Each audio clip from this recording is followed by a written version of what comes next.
Ayat ini yang kita nak bincang pada hari ini, pada sahabat-sahabat semua di online, adalah kita nak melihat bagaimana ayat ini ada kaitan dengan tazkiyah, ada kaitan dengan kenal diri.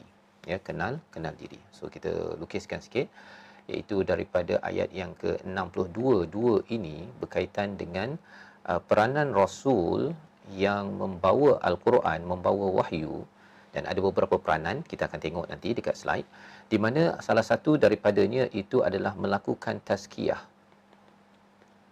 ya, melakukan pembersihan kepada diri. Jadi sebelum nak bersihkan diri ini, kita kena kenal kepada diri. Ini membawa tajuk kita pada hari ini. Tajuk kita pada hari ini, kenal diri.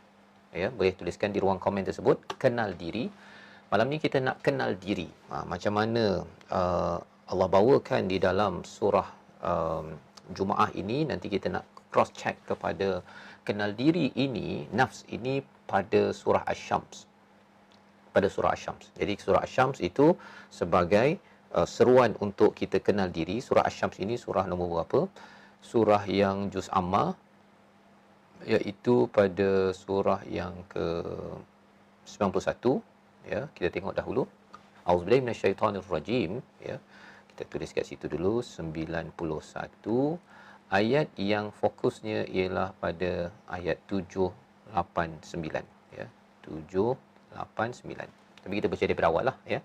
Bismillahirrahmanirrahim. Wasyamsi waduhaha wal qamari idza talaha wan nahari idza jallaha wal laili idza yaghshaha was samaa'i wama banaha wal ardi wama tahaha wa nafsin wama sawwaha fa alhamaha fujuraha wa taqwaha qad aflaha man zakkaha wa qad khaba man dassaha. Kita berhenti sampai ayat yang ke-10, ya, 9 10 itu. Di mana pada surah ini paling banyak Allah bersumpah 11 perkara. 10 campur 1, 11, ya. Tuliskan di ruang komen tersebut 11 sumpah, ya, 11 sumpah, dan sumpah yang akhir pada ayat 7 itu wa nafsin wa ma sawwaha, ya, 11 sumpah. 11, ya. Maksudnya kenal diri ini sebagai satu perkara yang besar kerana ia termasuk daripada 11 perkara yang Allah sumpah. Sumpah ni maksudnya satu perkara yang amat besar.